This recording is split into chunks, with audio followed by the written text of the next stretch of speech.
Manchester for an NHS trust.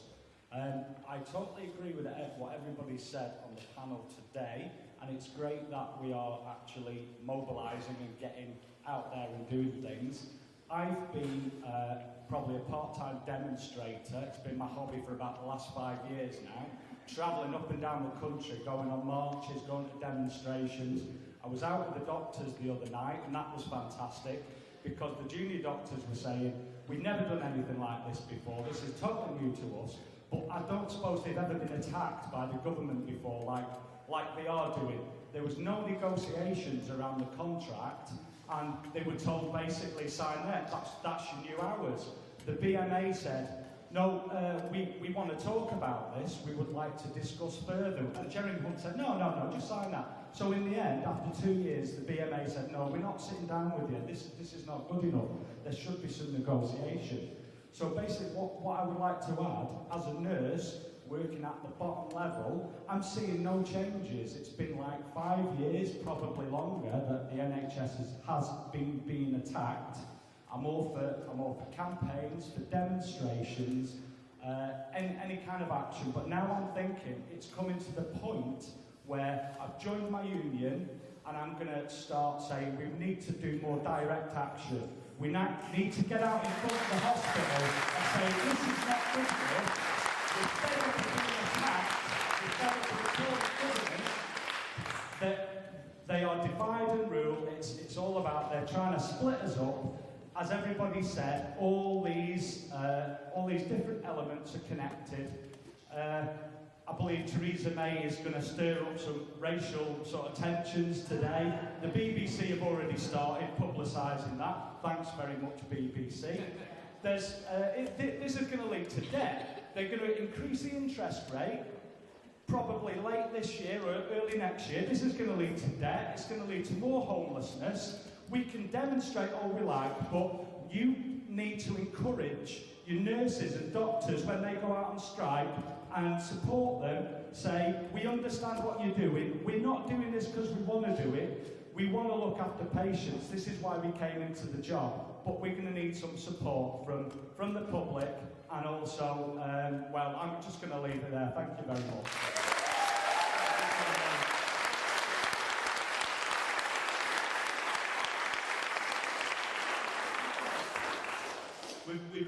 We've got a microphone working down here now as well, so if people want to, they can use that one. Go down there.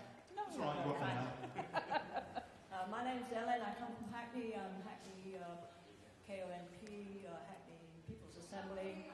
And can you hear me? Not really. Okay, my name's Ellen, I come from Hackney People's Assembly, Hackney KONP, Count 5. There are a couple of things I wanted to say. Does anybody remember Virginia Bottomley? Margaret Thatcher's, well, she happens to be a cousin of Jeremy Hunt. I thought that was quite an interesting thing, if anybody didn't know that.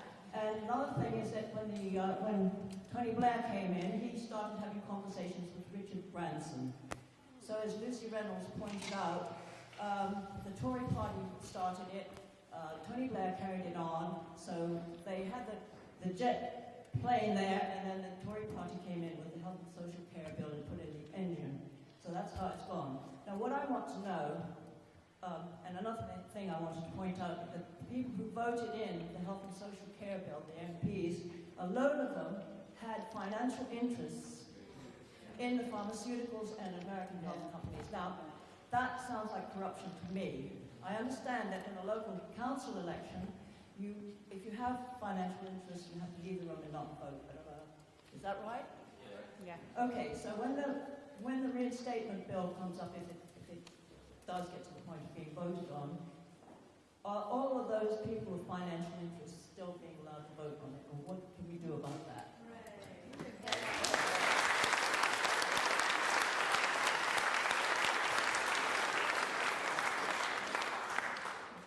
Hi, can you hear me all right? I've got a croaky throat from shouting yesterday, which I feel very, very proud about. And bombing Boris.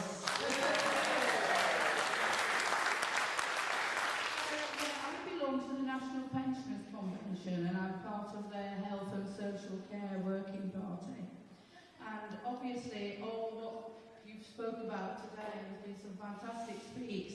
speeches, and along with everybody else, it would be fantastic if we could get those details to take back, because as you can appreciate that it is, that many, many older people are being hit very, very hard by what's happening in the NHS, and they are at the sort of front line of privatising, of what's happening because of privatisation, both in health and social care. I want to, I know Natalie's not here, but I want to reiterate as well what Natalie said, is that we do need to tell people. I'm part also of Lincoln, Secretary of Lincoln Elders, and I keep, I've got a very political reputation where I live, but people just don't want to accept that the NHS is being privatised, because, you go in and like the Virgin label isn't up there, it's not hitting you in the face, then they only see the NHS logo. And so I do think, it is an essential part of what's happening, is that we get out there and tell people precisely what is going on.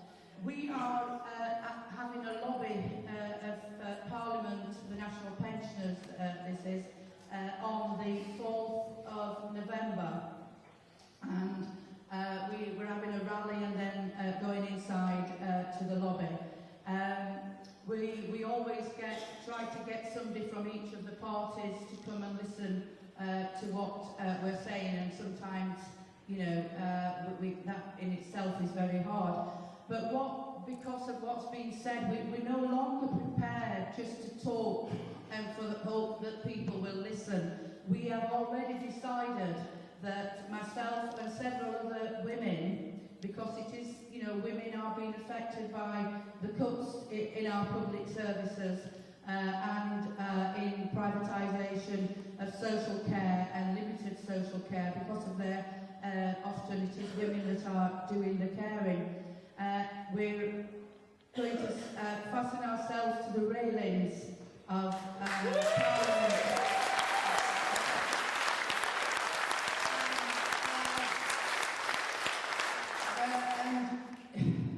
I'm really proud to be part of that movement, but we also have to get up there to the protest today and give them hell, because their arrogance yesterday was just, breathtaking, absolutely breathtaking. It just shows that they, they think that what they're doing is right. And I was also, just to finish, I was also at the Age UK hustings, and we knew who was coming. Natalie was on the panel as well, from all the other political parties, but David Cameron sort of, he came in really thinking, I'm going to be sort of I'm going to be smothered with gratitude here. And what we did, like the WI did before, we heckled him. And that was brilliant too.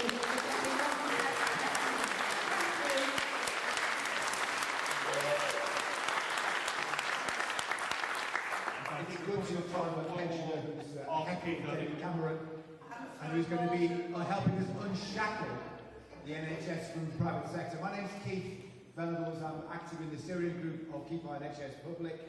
And in a minute, we're all hopefully going to go out to the front there and wait, and then follow the 38 degrees ambulance and make lots of noise. Just to say briefly that last weekend, very many organisations got together to start to form a common basis for campaigning for the NHS. Many of the unions got to be there, but actually some were missing, and we had conversations on the march with the RCN, with the physiotherapists, with the podiatrists, and they were there at the next planning meeting. And many campaigns were there, and I'm sure they'll all be there in the near future. The idea is that we all work together. That sounds rather revolutionary, I think, but we all need to work together and support each other. And we decided to try and produce this leaflet in a week to give out on Sunday at the demonstration, and we did just that. It was approved by the 18 organisations and went out to 1,000 people on Sunday and since then, so we're very pleased about that.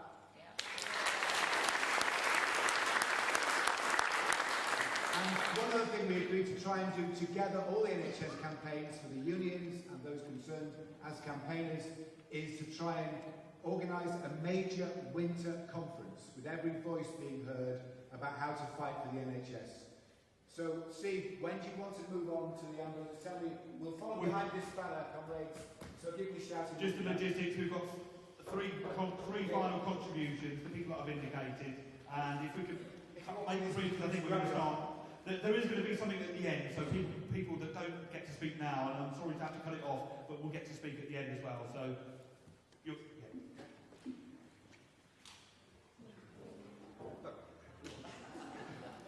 Right, I'm Neil. I've been working with rough sleepers since 1994.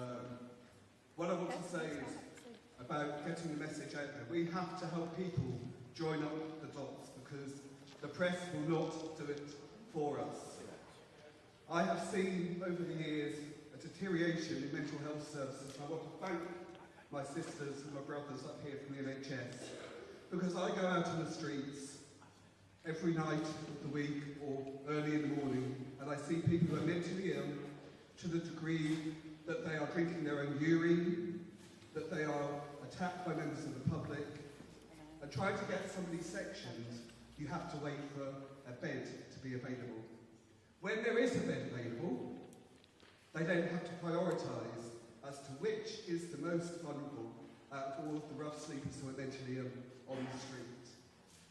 You can sometimes raise your concerns about deterioration in somebody's mental health, and you will say, this person is going to hurt somebody if you do not admit them now. And I have known of cases where elderly women have been, one elderly woman was hit by a person who I phoned up the services and said, this person will attack somebody because their mental health is that poor. And that person went on to bump an elderly person for no reason other than his mental health. So, we have to help people join the dots now. We have to take it step by step and tell them what is actually happening on the ground. That's all I want to say.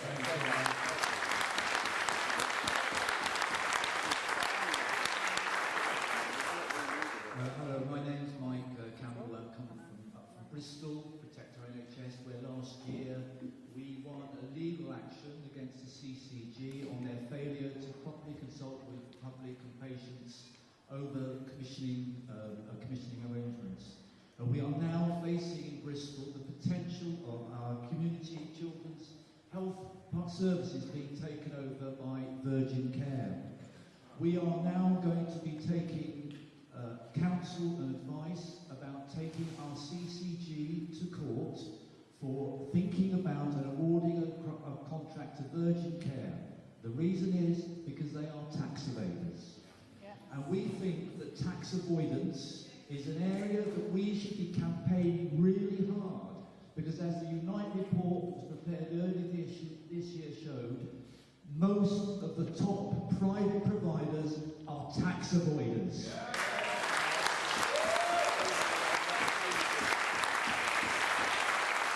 I just want to share with you a message that came from Ray Tallis when we shared with him and others, and we're going to take this to the Health Campaigns Together meeting later this month.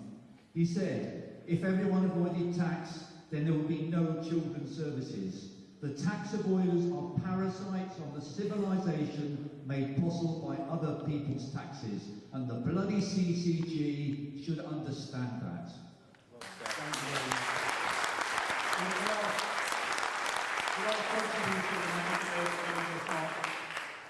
Forming up for the march. Hello, I'm Kerry Tallis. My husband Ray Tallis, who said that, is sitting here with us, so I've got it direct from the horse's mouth. I'm Chair of Stockport NHS Watch. This is going to be quick. Direct action is the way to go. Yeah. Can you all please get out a pen and a pencil and write down this name? This is the front page of the Morning Star this morning. The name you've got to write down is Alex Wild, W-I-L-D. He's saying things the rest of us wouldn't shout out in our sleep. We've got to hit him where it hurts. What he's saying is that the pensioner benefits should be withdrawn now, because the chances are very many of them will be dead before the next election. So do it now.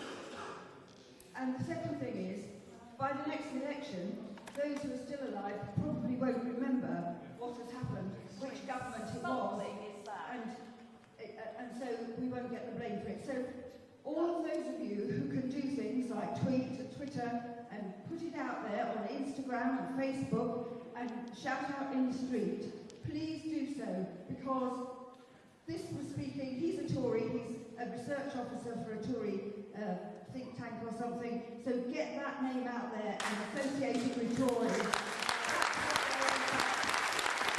Thank you, Charlie. Alex Moyle, the taxpayers alive, there it is on the front page of the Morning Star. I'm sorry, but we're going to have to cut it off there. But if you come in on the march, we can speak at the end. But I'd like to thank all of you for coming to the meeting today. It's a great turnout for a Tuesday afternoon. What we've heard partly is a frightening picture of the NHS in Tory Britain. An NHS that is under unprecedented threat, its very existence at stake. An NHS where 15 trusts are placed in special measures. An NHS that is in crisis due to Tory policy. An NHS that is being starved of funds while the government wage war and bring death and destruction across the world. This is an NHS they don't use and an NHS they don't care about. But here we are in radical Manchester, the city of Peterloo, the city of Chartism, the city of Engels, the birthplace of the TUC, the workers' movement, and of course, importantly for us today, the birthplace of the NHS. And what we're seeing with the Tories, let's be unambiguous about this, the Tories are waging class war. An attack on the NHS is an attack on the working class. It's our NHS. It was built by the working class. It will be defended by the working class. We cannot go back to the days before the NHS where we had to rely on welfare, benevolence and charity. But the important message again that we've heard today is that when we fight, we can win.